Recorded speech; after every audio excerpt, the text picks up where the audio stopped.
now that we've all caught our breath from the whirlwind of April activity, and it was so great to see all of you, being in different parts of what was happening with Betsy, to hear a round of stories about how you moved through the April activity. And I think we've just got someone joining us by phone. This is Stephanie. Sorry, I had trouble with my Zoom. Sorry for the trouble. Hi, Steph. So we're on the line with, this is Jamie, obviously, and we've got Dudley and Zhivko and Jonathan Bradshaw, Lindsay Cummings, Ben Fink, and Immaculata, Laura Bonilla from Hostos, and we are just about to jump in to the first part of the agenda, which is a round of stories, brief ones, about how you experienced Betsy last month. Thank you. Hi, y'all. Hi.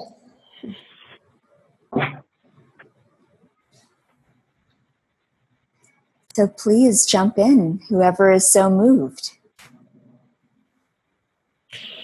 Well, I think I shared a little bit at the meeting we had at the Puerto Rican Traveling Theater, but not everybody was there, so I'll say something very similar.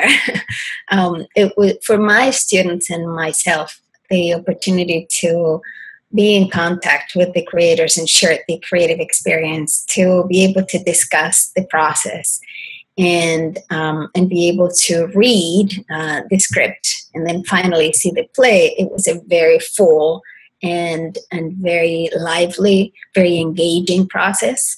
For my students, it was the highlight of the semester. Nothing can really live up to that standard, and that was really what I was looking to infuse into the classroom, that sort of engagement and bringing literature to life for those who are not necessarily literature students or who may have reservations about what the point of literature is in general. So it's a very, very introductory course, and it's a very engaging experience for that kind of student. I'm sure it's a very different a very different experience for those who are theater students already, such as Lindsay's. But for my students, it was also a very an eye-opening experience to see that there are people who devote their lives to theater and to writing and acting just down the street from us. And that's not something that they were aware of, and not something that they could imagine being in conversation with before. So it was very, very rewarding.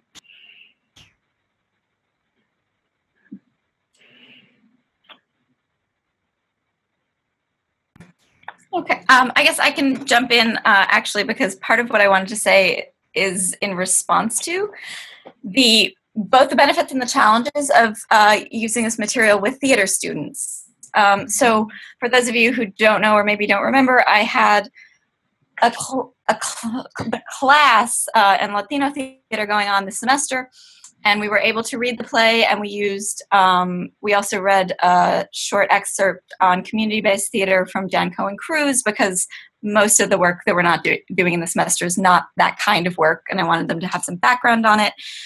And we looked at a lot of the videos, Jonathan, that you put up specifically of Ron and I'm blanking on his name, but talking about the musical elements, and those were all very, very helpful.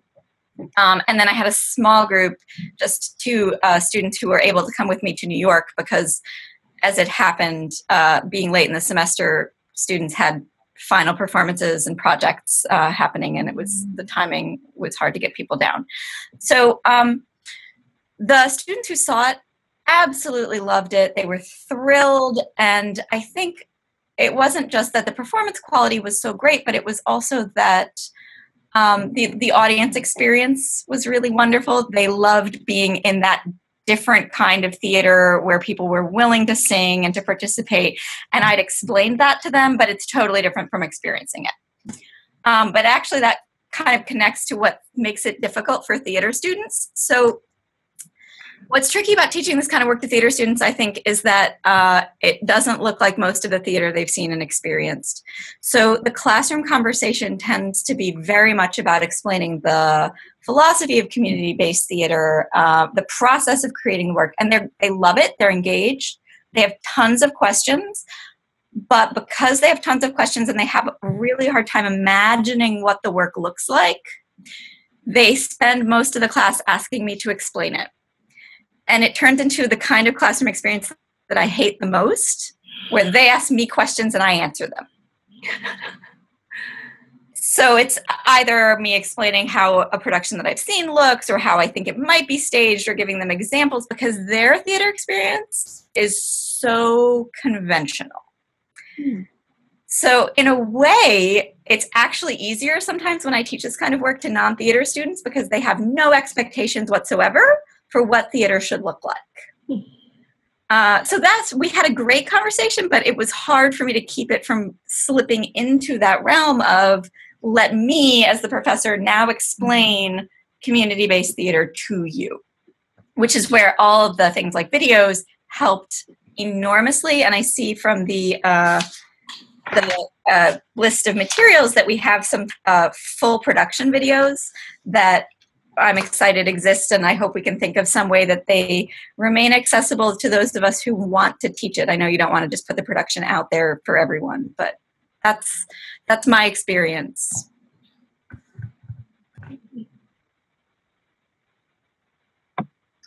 I think my family is similar to your non-theater students, Lindsay.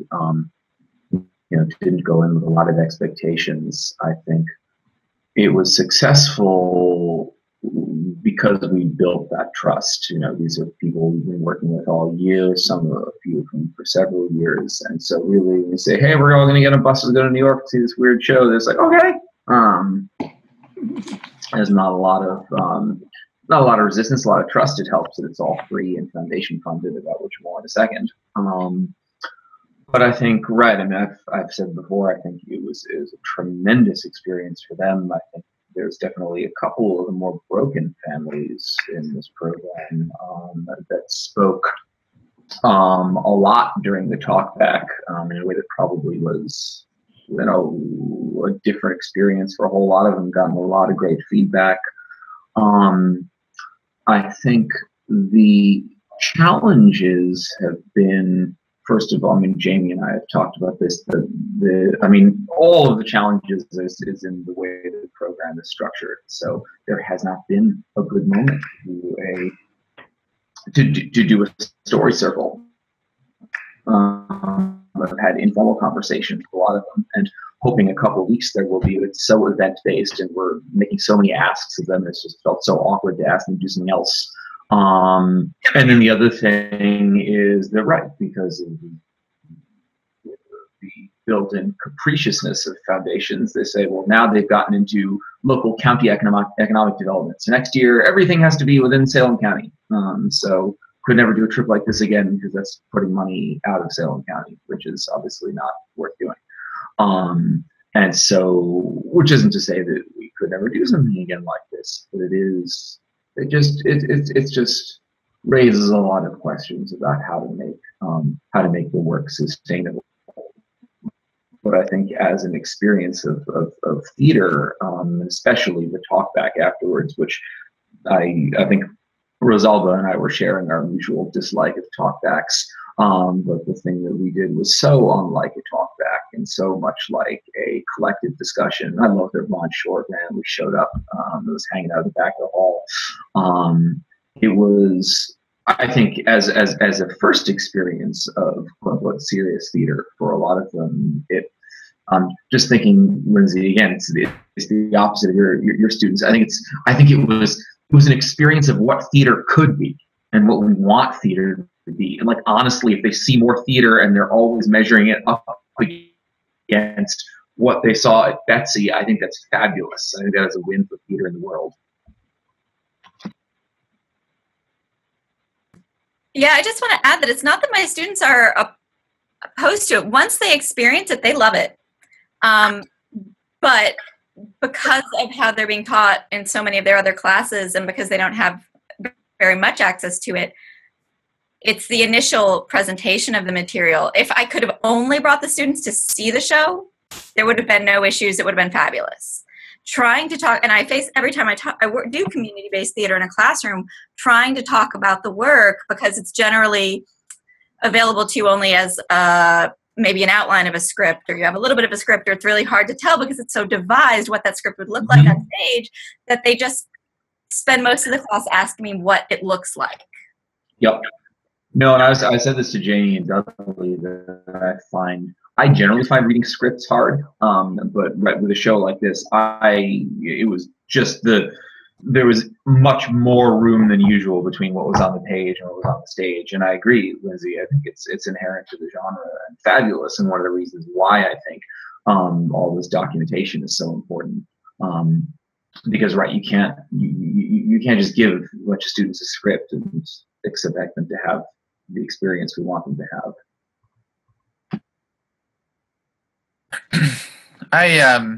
I got to see Betsy twice, which I was really excited about, and it was just as moving the second time as it was the first. It was an amazing show, and just personally set me kind of thinking a lot about kind of the potential for intergenerational forgetting and how quickly that kind of thing can happen. So I also got to attend the workshop that Saturday of the weekend I went. I forget what it was called now. I had it written down somewhere.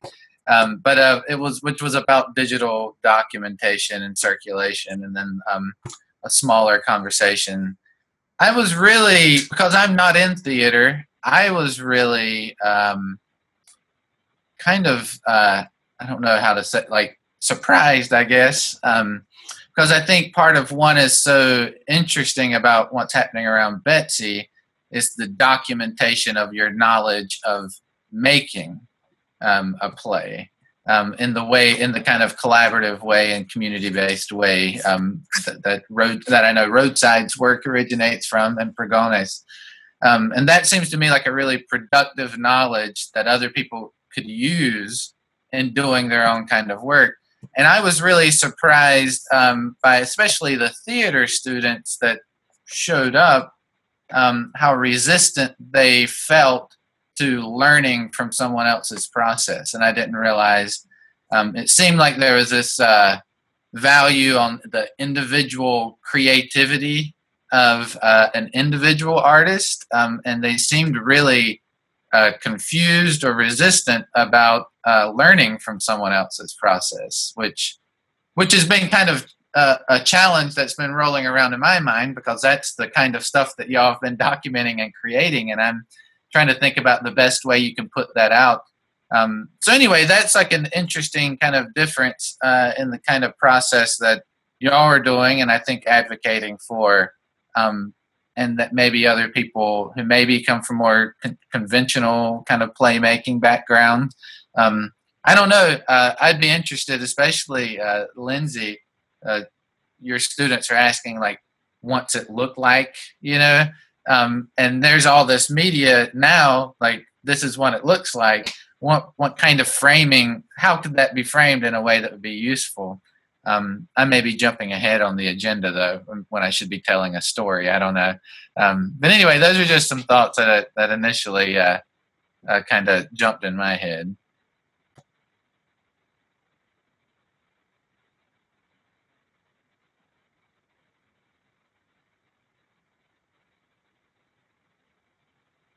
I don't have a story to tell. I just want to say how much I enjoyed coming out to see Betsy. It was, it's not something I get to do a lot of, go out in the middle of the semester in a really busy time of year, and fly to New York for a weekend. But it was really lovely, and it was lovely to be there for the last weekend, and it was really nice to see everybody.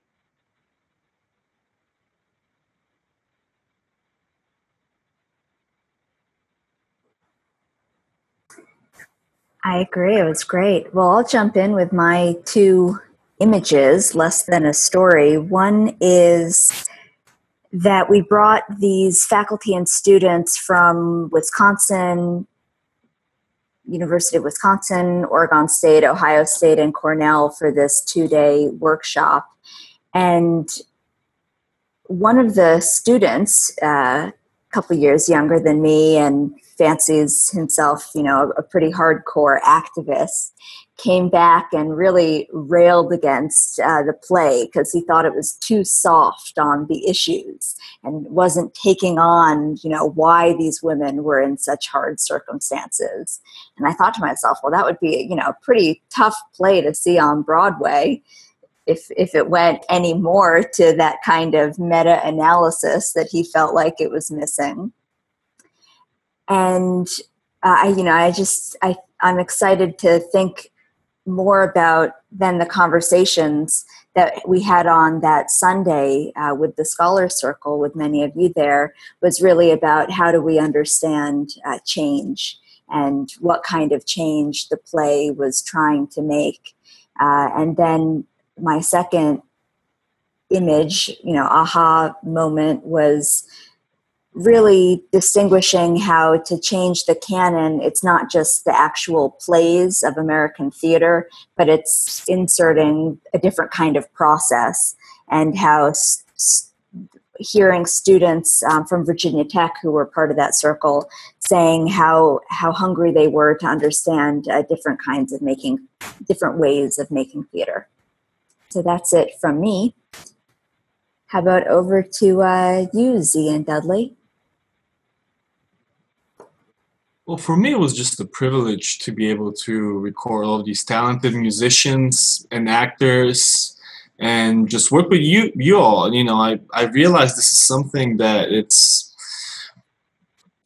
you don't see a lot of, the opening of the process and being able to record all the people that were involved in it was just an amazing experience for me. And I watched it 4 times. Each time was very impactful to me personally, and it made me think about my own ancestors, coming from Bulgaria, from far away. So it definitely affected me on a very personal level. So yeah, that's my story. I enjoyed being part of the process, and I'm really excited to think about how we can use all this footage, all these interviews. There's so much text, audio, video, all kinds of materials. How can we use those materials to kind of spread this magic around, spread the magic of Betsy around?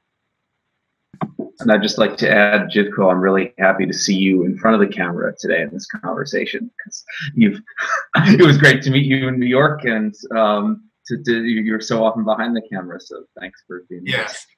Yeah, me too. Yeah. So I prefer to be behind the camera, but once in a while, you have to stand in front of it. So that was very.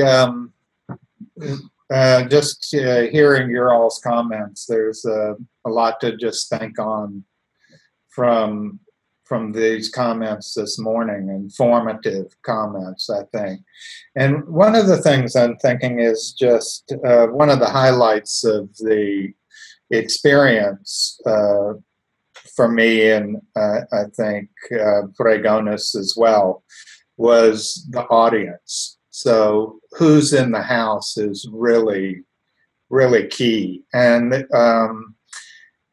who attended Betsy was not the typical theater audience for an off-Broadway production or a regional theater production. And the audience really enriched in so many ways, whether it was just the other day, Ben, we were talking about the audience from Salem County. It came up as a real highlight for Rosalba, because that is an audience she didn't know. But that's true with each of the audiences you brought. And so it's interesting, this term community-based theater, to me, and it's a term we've of course been wrestling with for decades, both the positive aspects of the term and the negative. But one thing that we kind of know connecting with this audience issue, if you look at the Pregones methodology, creation methodology around the kind of image theater that was a focus of the institute that Imagining America put on at Losida, that day-long institute. And if you look at Roadside's story circle, story to performance methodology, Rosalba was observing how well they fit together and wondering what was the common denominator. And in fact, the common denominator in one way is that both come out of a tradition of popular theater. And so it's this tradition, and we were doing a class at NYU Tisch, and Jan's Cohen Cruz's class, and she said, you know, my students don't know anything about the history of popular theater. Could you, Rosalba, say a little bit? So it was a real interesting that this whole piece of major theater making in the world was unknown at NYU Tisch. And you would have found the similar popular tradition of rural, the little theater movement and so forth that had its genesis at Cornell and then North Dakota, UNC, Chapel Hill, so forth. That tradition is not taught. So it's this unifying idea of popular theater for the populace that was so well reflected by who was in the audience. I mean, it would have been a real problem if we'd have been a popular theater, but it hadn't been popular with a range of people. So that was a big highlight for me. And I can't remember where the agenda's going next, but I know that we are very interested in trying to shape from all of this rich collection of material and your all's contribution to this material to kind of collectively and mutually down the way shape a curriculum based on this idea of sort of popular theater, perhaps, or community. I don't know how we'll frame it. But all of this material would be the example, the demonstration. But this notion of putting together almost like a multimedia curriculum package that then we could beta test with a couple of people in their courses and then refine is an idea that's very compelling to us. Well, that's exactly where we're going in the agenda, to think about what knowledge we created and how to repackage it. So please, let's go there. The question, and I'll start with terminology, but then go to some of the bigger places Dudley was pointing us to. Something I've thought about a lot. You know, Sonia Kuktinich writes at the beginning of her book on Cornerstone that, right, community-based, it's almost the hyphen based is this apology, because community theater is, you know, like community theater is just, you know, a bunch of white people putting on a show together, and it's not serious, and it's kind of classed in a way that suggests like unserious leisure. And then there's all of the various applied theater terms, and applied theater in the British sense, and there's theater for social change, theater for social justice, whatever, which always I have an issue with as a practitioner, because it falls into what I call the Dr. Evil problem, where Scott Evil tells his father he wants to be a vet. And he says, an evil vet, or a petting zoo, an evil petting zoo? It's like, no, we just want to make theater. It doesn't need to be evil theater. It doesn't need to be theater for this other purpose. This is the whole thing about art for art's sake. So I honestly, popular theater is not a term that was anywhere in my doctoral education. And I like it a lot because I think it does, it's neither exclusionary nor is it making an apology for yourself. Now, you could, the obvious counter argument, well, isn't wicked popular theater? You know, isn't, you know, a whole lot of, you know, how much do you need a kind of mass culture versus folk culture analysis in this? Because I think the one thing, Dudley, that you didn't say but implied was it's not just theater for a whole lot of people, it's theater of a whole lot of people. But I think I would be excited about building a curriculum that uses popular as a lens with its obvious links to populism, as opposed to some of the more apologetic and or Dr. Evil-ish frames. I would like to, I'm not so concerned about terms. I appreciate what Ben's saying, and I appreciate the good conversations on this that have been offered by scholars. I tend to give them to my students and then say, here are the notions, decide what you want to use. But I do think it's important to add another term to this genealogy, because I think it's how we get students, at least in training programs in theater today, which is devised theater, that a lot of the popular theater traditions that you're talking about are being reinvented today under the guise of devised or physical theater. So this is how I create that bridge for my students. But I still would be really happy to have more teaching materials looking at examples of different popular theater traditions, because I can usually say something like vaudeville or a Perot show, and maybe they'll know that, but I can't talk about the carpas, the traveling tent shows, and have them know anything about that. So I think in general, as theater scholars, we need a better resources for people who aren't specialists in one tiny little window of this culturally, so that we can bring all these traditions into the classroom to talk intelligently about plays like Betsy that are contemporary and devised and intercultural and drawing on various popular traditions. I inevitably end up simplifying this to degrees that are, to me, too much, just to kind of get the material into the syllabus. You're giving me great ideas for designing a whole new class that I probably don't have time to teach, but yay for more materials to help me do it. I want to add, this is Stephanie, I want to add a caveat about context really matters, because community-based devised theater and community cultural development is a hallmark of what we do at ASU. And so the context of how the questions y'all are talking about your students asking, mine don't ask, because this is something we study, and it is deeply embedded. Socially engaged practice is deeply embedded in the Harburger Institute.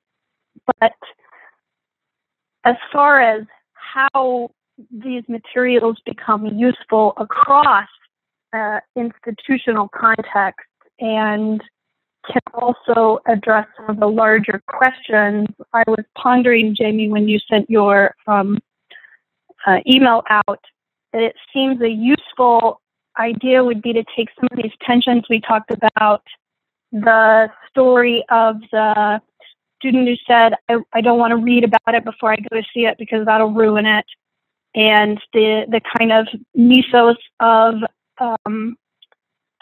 artistry as divine, lightning bolts from the heaven that are decontextualized and universal, those kinds of what I would consider to be just naive young artists. So a case study sort of issue or around questions. So what happens when you tell a story through multicultural music in the way that y'all did? What happens when you don't solve the problem at the end of the play? There could be a question around history and material built up around the history. I think the resource of having all of the iterations of the play available is immense. That is an immense resource for playwrights, for dramaturgs, for new play dramaturgs. So kind of case studies built around questions. Even a question about canon. What plays do we study and why? It would be super interesting. My 2 cents. We're all thinking on the line, Steph. You can see the wheels turning. James, can you repeat the question once again, just so we know it? Well, I think we're trying to surface different topics. I like how Steph said tensions. Also thinking about different audiences and goals, and trying to get to a place toward the end of the call where we might really think tangibly about what material we all want to work on further developing, and what annual conferences and publications we want to insert ourselves into. And I'll just, since I went that far, I'll also just say, for me, the wheels have been turning wearing my Imagining America hat and just thinking about how, many students said, it wasn't enough just to come and see the performance of Betsy, but I really needed some engagement with the artist to understand the history of popular theater and what it means to have a 21-year artistic collaboration and how to create a performance like this. And so I'm fantasizing about some kind of tour that could happen with Roadside Impregonis, going to colleges and perhaps performing a concert version of Betsy and doing some kind of workshop around this curriculum that we're developing. So that's my next fantasy.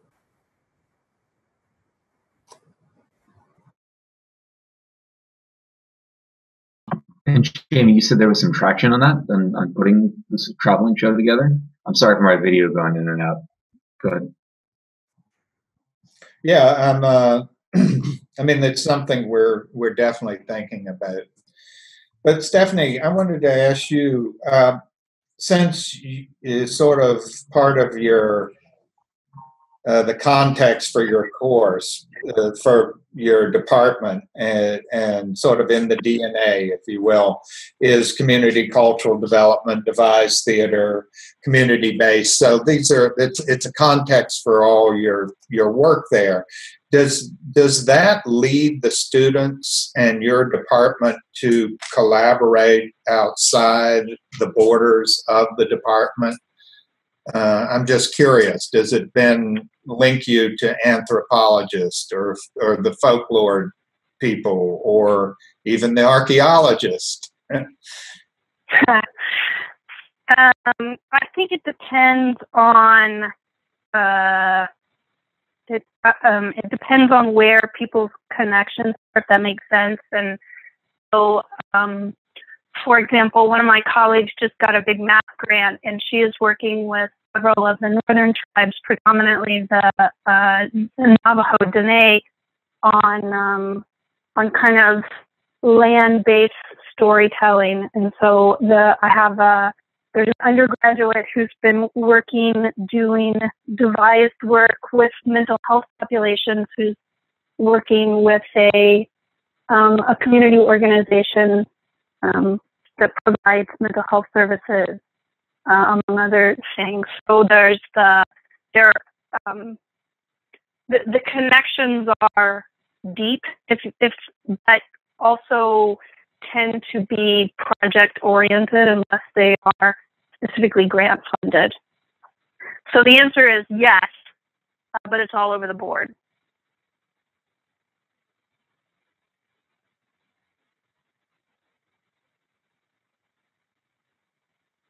Ben, it's interesting when you raise the question of is Wicked populist theater, and the sort of paradox is what we think of as populist theater or even popular theater, like Wicked, isn't.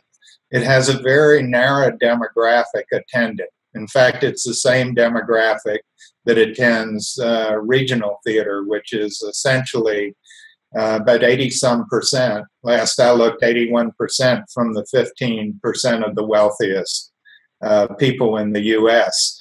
And part of it, I think, is because I don't know. It'd be interesting to test. I mean, of course, a show like Wicked is driven by mass marketing, as you know, as well as I.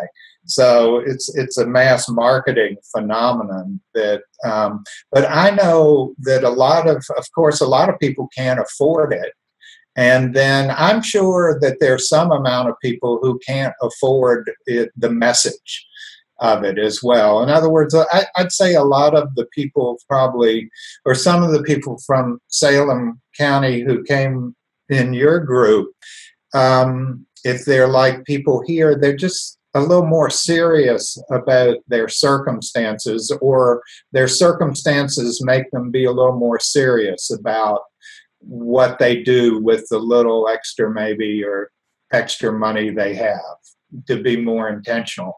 I just know a lot of people here are looking for answers to things. They're not really looking for escape.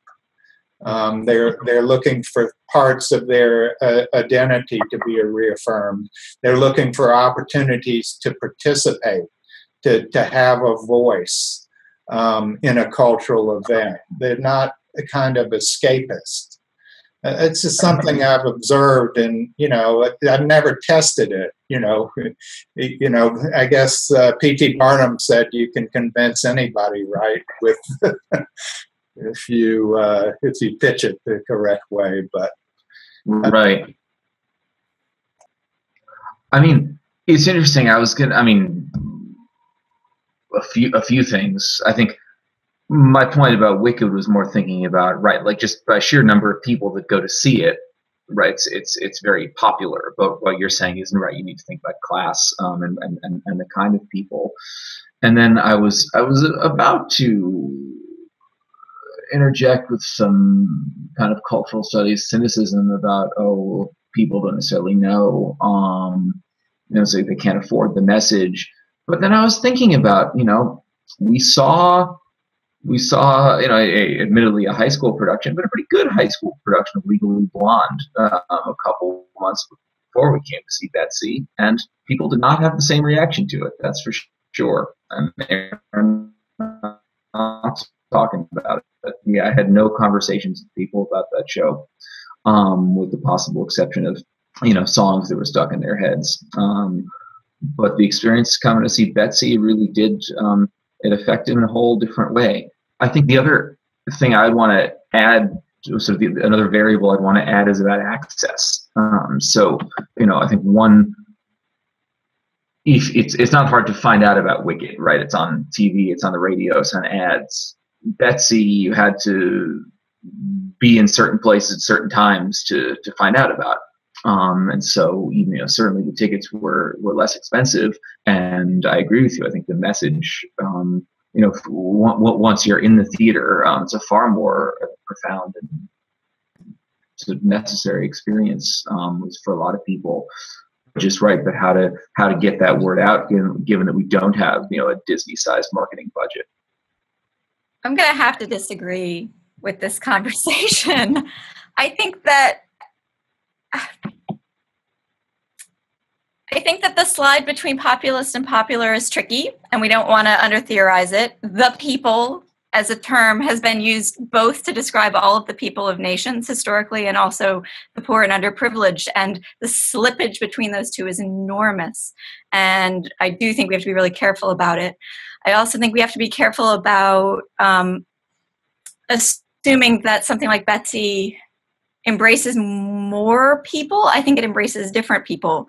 Wicked would never have lasted if it hadn't been for the lesbian fangirls who said, hey, this represents my experience, who gave it the boost to then become mass marketed popularly. I have students who respond much more to Legally Blonde, which we did here last year. But I also have students who have to go to Legally Blonde because it's part of our theater curriculum, who are miserable every minute of it, who came to Betsy and who were thrilled. I have students who would have come to Betsy and felt like an uncomfortable outsider, right? I like one kind of theater much more than the other, but I don't want to paint in really broad strokes about who is hailed or addressed or made welcome by, like, to say that one of those productions is going to address way more people, and it just addresses different people in different ways. To me, that's personal.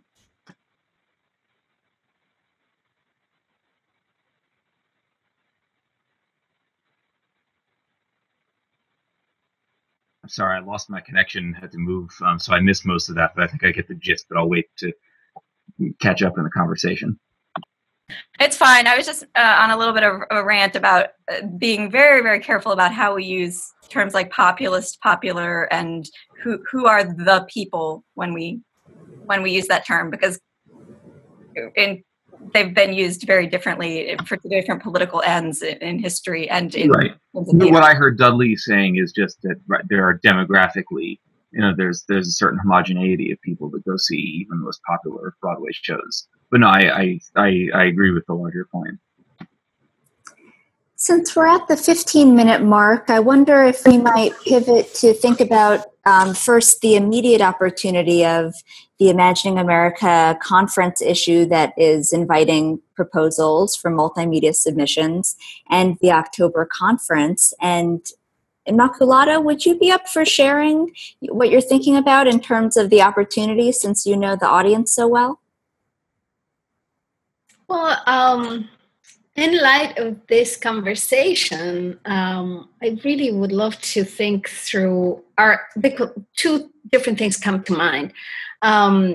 One of them is the close collaboration that is possible between us at Ostos and Protagonist Theater, since it's so close, and that can be developed a lot more, and that can be developed in a very sustainable way because of physical proximity and common interest in building this sort of grassroots audience and a permanent audience, and also developing curriculum around it. So it's not all the points that are being touched upon in this conversation, except for the more specific issues of genre, because I'm not a theater scholar, are very, very pertinent to what I hope to be doing in the future. So a potential presentation could go along those lines.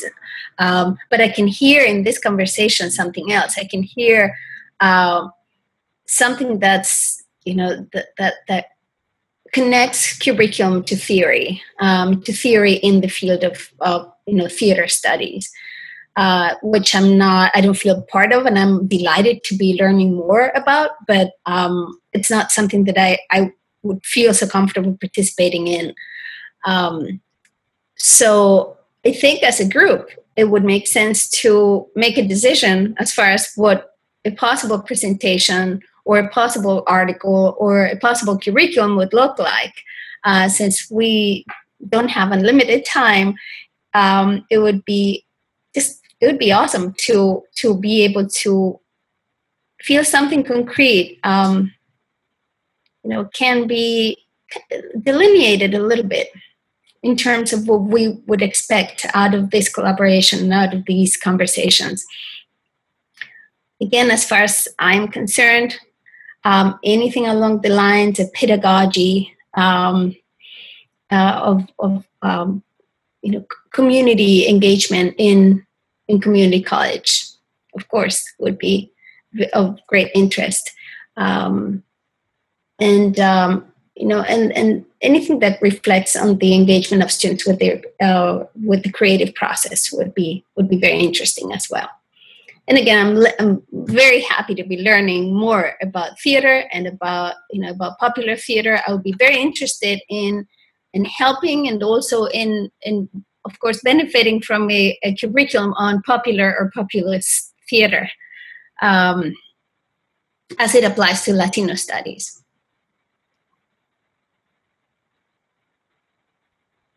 These are my 2 cents. Lindsay, I had a question, because it seemed like you had used at least some of the materials in your classroom. You had mentioned the blog, and students had used the videos. So I think it would be good to talk about just a sense of how those were used and what kind of your students' interactions were with those. because there's a lot more video than just this one in that one blog, you know. And I think that's one of the questions going forward is kind of how do you not just kind of park all this content online, but frame it in a way that kind of creates a kind of interaction that Roadside and Forgonis is looking for. So anyway, I was just wondering if you had any insights about how useful it was, how students interacted with it. Yes and no. I mean, I'm just worried that my experience is so specific and in one class, and I think we're looking here at a wider question of what are the possible pedagogical uses of all of this material. A, there's a lot of material, and B, how do we want to frame it? Do we want to frame it towards theater students? Do we want to frame it towards community action in general? Do we want to frame it towards popular theater history? There are even options beyond that. They're all exciting to me, but I think I'm a little overwhelmed by the choices before us.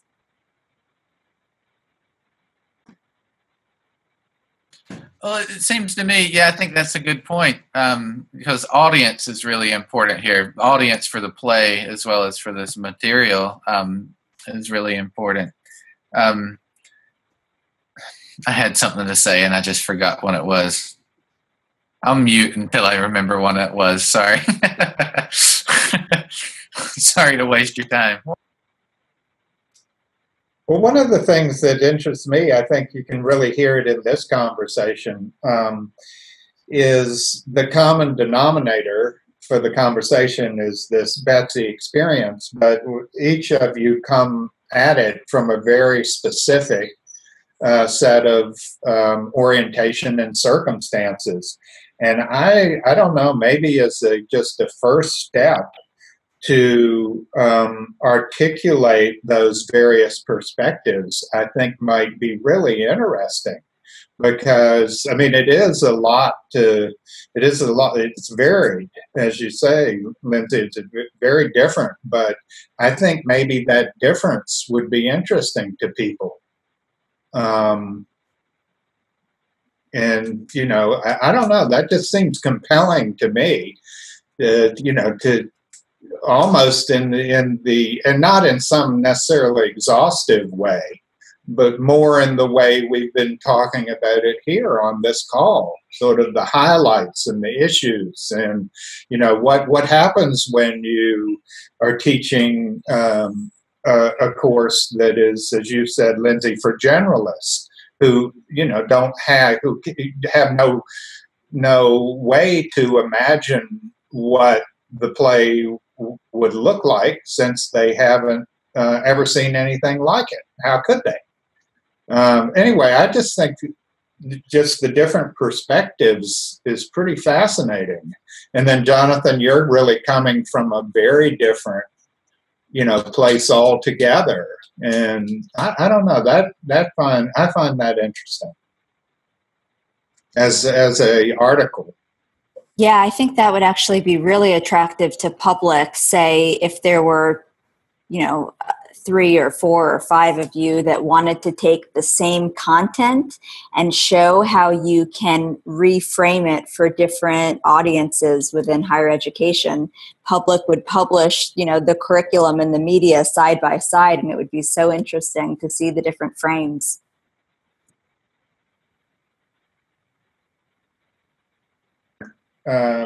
Frames is, you know, it's the experience you had with it. What I found compelling in your stories, of course, is just you're reporting how it, the different ways it affected your students or your community members in Ben's case. I mean, I think is just a beginning step. I think the curriculum will be some time in development. But I think as an earlier step, just to capture these different perspectives and different ways you shaped the materials and what issues it called up. I really like this, what issues it calls up for you, what opportunities and what issues it called up. I'm just immediately thinking, Dudley, how cool it would be if I could get some of the people from the families that took the show to talk about it themselves, or even write about it themselves, and get their voice in the piece.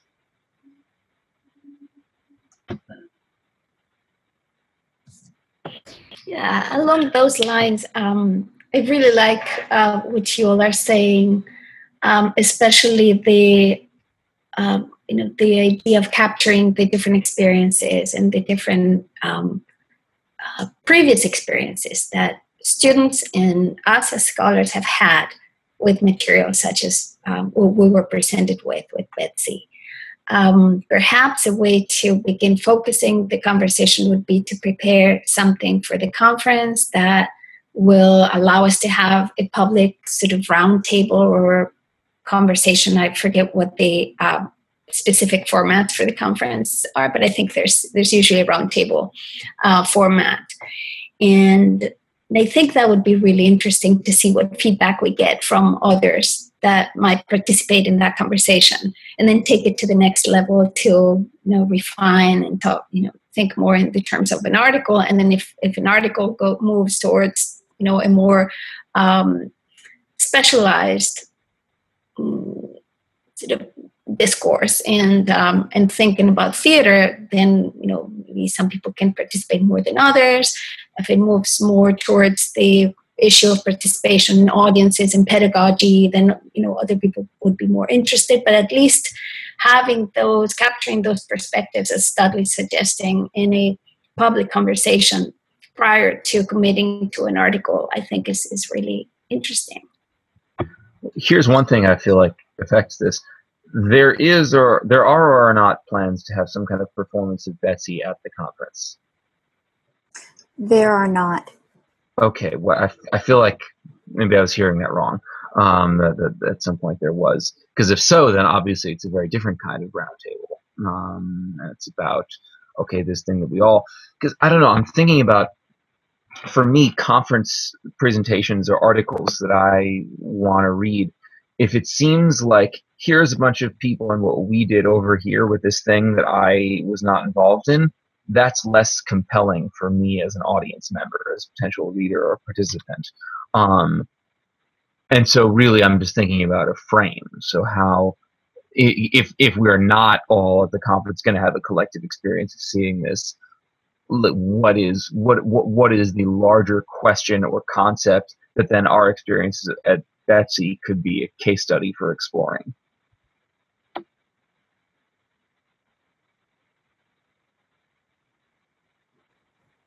Any feedback from your end, Steph, before we come to our time, because you know the audience of Imagining America as well?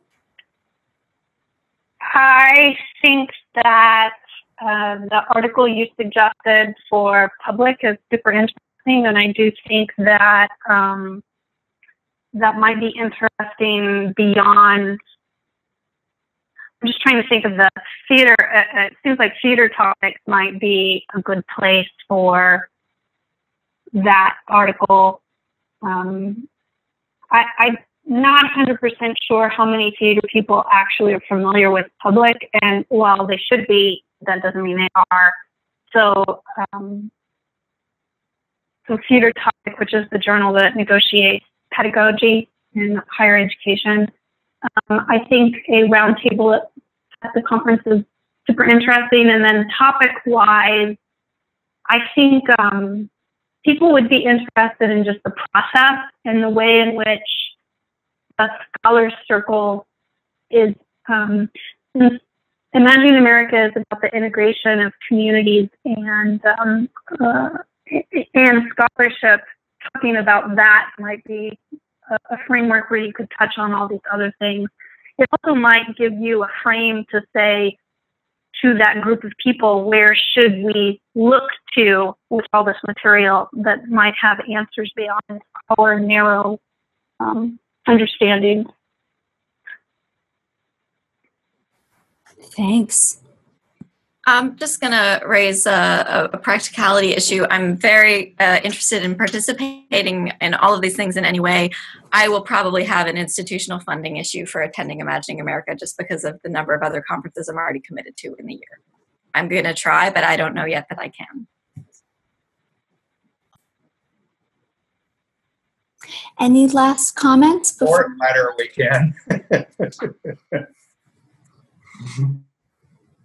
Yeah, I mean, one of the things about a roundtable I like is that I like it. I think we learn in sort of two ways, or I learn in two ways. One, when I hear these stories, and secondly, when there's debate. And the combination of the two, when there's difference, like around, and the difference just leads to a deeper discussion, like we were beginning to go towards, what's popular, what's populist, what's the context for both those words, so forth and so on. I find that very stimulating as I do the story. So I think a round table can be constructed in a way that does both of those things, that it brings out your specific stories, and then it brings out points of whatever you want to call it, tension or points we're trying to understand better. I can imagine a good round table. Yes, and just to add a little bit to that, I think that part of the point of tension along the lines of what we've been discussing here today is the fact that for a good part of the participation in the presentation of BETSY and the interaction with audiences has made of college students the populace, or